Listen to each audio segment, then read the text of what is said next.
Hey there, my name is Ashley and I am the sewing mentor at StudioNPL, and today I'm going to share a little bit of info about hand sewing. So keep in mind, you do not have to have a sewing machine or know how to use one in order to make your own designs or repair clothing or whatever you're wanting to work on. All you will need to do this is some basic quilting cotton thread. This is just all-purpose thread. Some hand sewing needles. They come in little packs and different sizes. Some snips to snip your thread. Bonus is a seam ripper. You don't have to have one, but it's helpful to have one around. And then also just some fabric or whatever your project is that you're going to work on.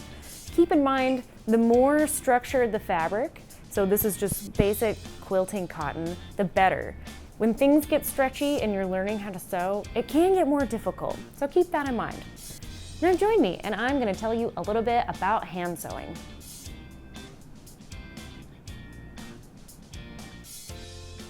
So let's talk about hand stitches first. These are the two most basic stitches you're going to use in hand sewing. The one on the right is called a basting stitch, and it kind of resembles a dashed line. This is going to be the quickest, most simple way to adjoin two pieces of fabric or anything that you're working on, like a patch or something. It's not going to be as strong, so if you do like a pull test, you can kind of see your stitches when you pull them apart. But it's quick and it will work. On the left, we have the back stitch. And as you can see, it's more of a straight line. The dashes have been filled in.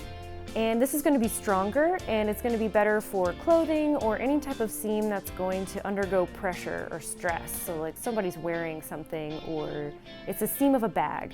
And now I'm going to show you how to do both of these. So to learn how to do the basting stitch, we have already threaded our needle, and we have a piece of thread that is about 15 to 20 inches long. Once it's threaded, you want to leave a couple of inches of a tail right here. You don't want it too short or too long. And I've also tied a little knot at the end. So to get started with our basting stitch, we are going to go on the underside of the fabric and poke your needle up through. Pull it tight till the knot catches, not too tight, so you don't want to pull it through. And then we make our first stitch. So it's about 1/4 inch away. And then just under the surface, you can kind of push the needle down through and then back up again. And pull it up. Now you don't want to pull it too tight because that'll cinch the fabric. Just let it lay flat. And we do the same thing again. So take about 1/4 inch, go in the fabric and then back out again. Pull it through, and we're beginning our basting stitch. And we continue.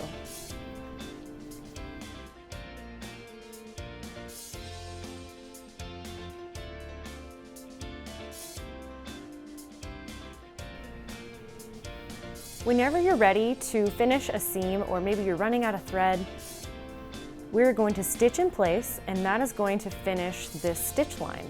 So just stitch in the same spot about 4 or 5 times, and that will help keep the thread from coming undone.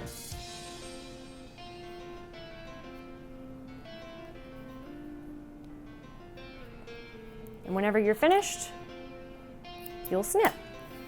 So this is a basting stitch. It doesn't have to be perfect. As you can see, my line is a little curvy. You can also draw a line with a pencil if you need to, and the back side should look like the opposite of the front, so they're both just going to be dashed lines. And that is how you do a basting stitch.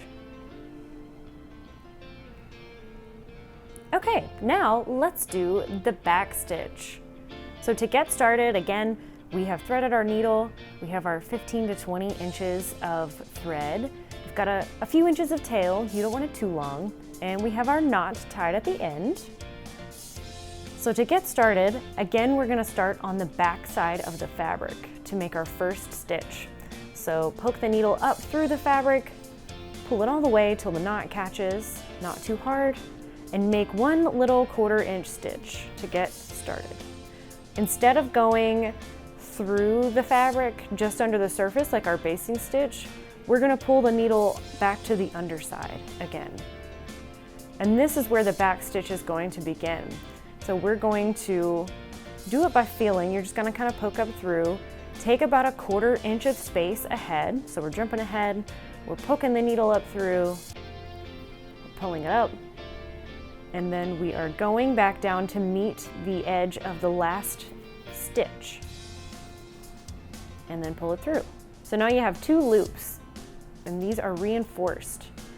And to continue, we're just going to keep taking our 1/4 inch of space, jumping ahead, pull the needle up through, and then poke it down to meet the end of the last stitch. So don't pull the thread too tight or it'll try to cinch. Just let it lay flat, and we'll continue.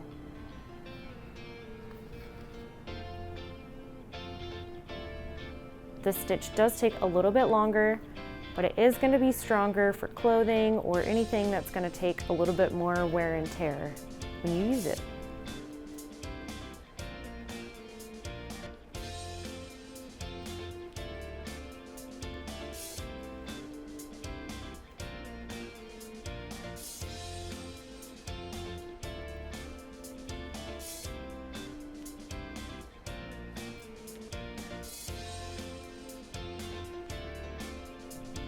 So let's say this is our last stitch and we want to tie it off.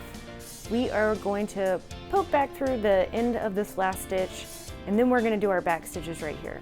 So again, simply stitch in the same spot about 4 or 5 times. And this will help keep your thread from fraying or coming loose.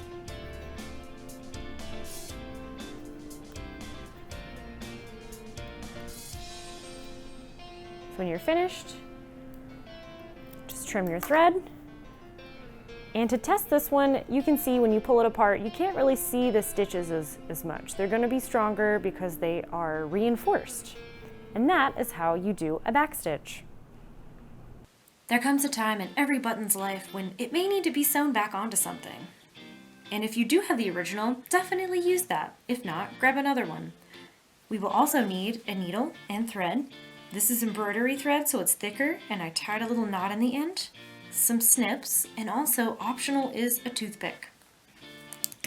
To get started, open up the garment and go to the back side. I made a little dot right here where we want the button to be. And there is some old thread there. You can pull this out or use it as a reference. We're going to stick the needle in from back to front to get it started. Pull it till the knot catches. And now thread your button. We're going to do one side and then the other. And then we're going to go back down through the fabric. Now this is where the toothpick comes into play. So hold on to your button, don't pull it all the way down. You'll have this little loop right here, and we're going to stick the toothpick in between the 2 threads. This is going to hold the button off the surface of the fabric and make it more functional, say if it's a jacket or something thicker. Repeat the stitches on the other side, and we're going to do this on both sides of the holes twice.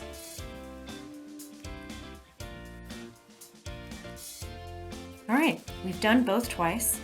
Now we will pull the toothpick out, and it may be a little floppy right here. So to fix that, we're going to stick the needle in from back to front, but don't go through a hole, go to the side like this. Avoid the button entirely. So pull it taut, and now we're going to wrap the base of the button. 1, 2, 3 times. And that is going to help the button stay off the fabric. So we'll go from front to back, and now we're going to finish it and secure the thread. So now just do a few repetitive stitches back and forth.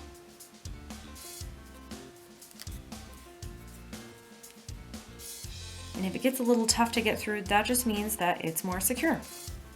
And that's it. Use your snips to trim, and your button is ready to go. Now we're going to talk about how to do a hem stitch by hand. This is a really cool way to hem your pants without using a machine, It's invisible from the outside, yet still visible from the inside. To do it, you only need your hand needle, some thread, and whatever garment you're wanting to use. So think of a dress or some slacks.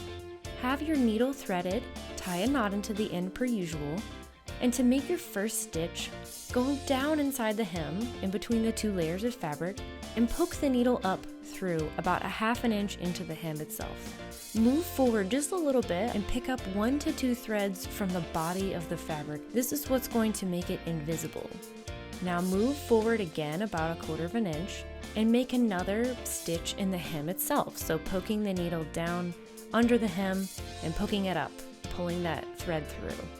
Be sure not to pull the thread too hard so that it's able to lay flat, and continue this process. You may need to re-up on your thread at some point.